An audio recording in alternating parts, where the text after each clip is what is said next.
빠르고 정확한 미국장 소식, 오늘 뭐하니요? 안녕하세요. 머니네버슬립의 이유림 아나운서입니다.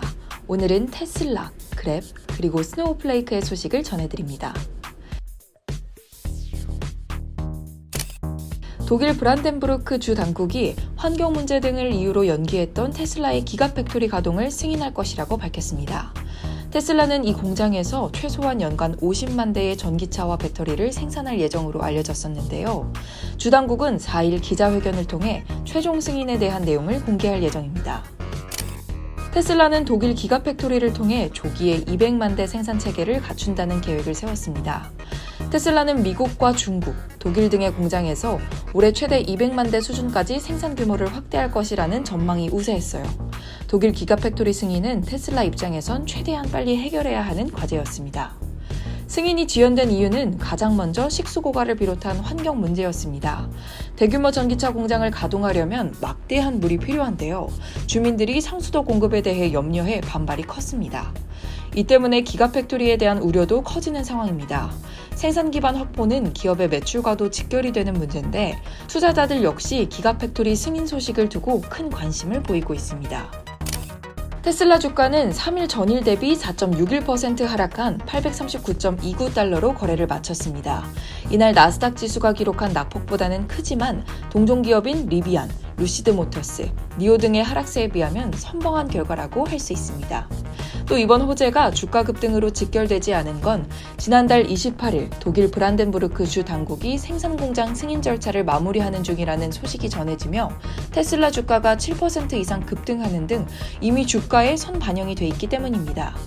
당시 퓨처펀드 액티브 ETF의 포트폴리오 매니저인 게리 블랙은 배런스와의 인터뷰에서 이날 기록한 급등의 원인은 테슬라의 독일 공장이 수일 내에 최종 승인을 받을 것이란 보도였다고 분석했습니다. 동남아시아의 우버라고 불리는 그랩의 주가가 3일 실적 발표 후 무려 37.28% 급락했습니다. 그랩은 2021년 4분기 1억 2,200만 달러의 매출을 기록했는데요. 이는 전년 동기 대비 44.29%나 하락한 수치입니다. 다른 수치도 크게 좋지는 않은데요. 영업 손실 역시 5억 5,700만 달러에 달하며 전년 동기 대비 매우 크게 확대된 것으로 나타났습니다. 그랩이 탁월한 기업임은 분명합니다. 음식 주문 플랫폼과 차량 공유 플랫폼, 그리고 이월렛 분야에서 각각 51%, 71%, 그리고 21%의 시장 점유율을 기록하고 있으며 각 분야에서 모두 1위의 자리를 차지하고 있습니다. 2위와의 격차도 상당합니다. 그랩은 현재 말레이시아, 인도네시아, 필리핀, 싱가포르, 베트남, 태국, 캄보디아, 미얀마에서 사업을 영위하고 있습니다. 하지만 장기간 손실 구간에 머무르고 있다는 점은 치명적인 요소. 이번 4분기 순이자 비용은 3억 4천만 달러에 달하는 등 영업 손실이 매출의 2배가량이 되는 상황에서 올해 단계적으로 진행되는 금리 인상은 너무도 큰 위험입니다. 그랩은 2021년 12월 2일 스펙인 알티미터 그로스와의 합병을 통해 나스닥에 상장되었지만 상장 후 첫 거래일 주가는 20% 넘게 하락했습니다. 그런데 이는 시작일 뿐이었어요. 주가는 회복하지 못하며 5달러 전후의 가격을 형성, 이번 급락으로 주가는 3달러대로 주저앉게 됐습니다. 애널리스트들도 목표 주가를 하향 조정하며 크게 낮추고 있습니다. JP모건은 12.5달러에서 5.7달러로, 시티그룹도 12달러에서 9달러로 매우 큰 폭의 하향 조정을 보였습니다. 2일 클라우드와 데이터 분석 소프트웨어 기업 스노우플레이크의 2021년 4분기 실적이 발표됐습니다. 스노우플레이크의 4분기 매출은 3억 8,380만 달러로 전년 동기 대비 101% 성장, 애널리스트들의 예상치인 3억 7,260만 달러를 상회한 수치입니다. 하지만 3일 스노우플레이크의 주가는 15.64% 급락했습니다. 스노우플레이크의 주가는 올해 들어 이미 22%가량 하락한 상태였는데요.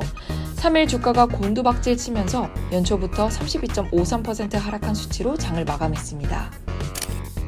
스노우플레이크의 주가가 급락한 이유는 3일 발표된 2022년 실적 전망 때문이에요. 스노우플레이크는 이번 분기에 전년 동기 대비 매출이 80% 성장할 것이라고 발표했는데요. 이는 애널리스트들의 전망치와 유사한 수치지만 상장일에 매번 예상치를 8%가량 상회하는 성과를 거뒀기 때문에 투자자들의 실망이 컸던 것으로 보입니다. 클라우드 섹터 전반의 밸류에이션에 대한 투자자들의 의구심이 커지고 있다는 점 또한 주가가 하락하는 데 영향을 미쳤습니다. 클라우드 소프트웨어 기업들을 추종하는 BBP 나스닥 이머징 클라우드 지수는 올해 들어 22.48% 하락하기도 했습니다. 애널리스트들은 스노우플레이크에 대한 긍정적인 의견을 내놓고 있습니다. 나스닥에 따르면 애널리스트들의 투자 의견 컨센서스는 강력 매수, 평균 목표 주가는 334.61달러로 3일 종가 대비 49.37% 상승 여력이 있다고 여겨지고 있습니다. 오늘 소식은 여기까지입니다. 매일이 바쁜 미국장, 내일은 또 어떤 소식이 있을까요?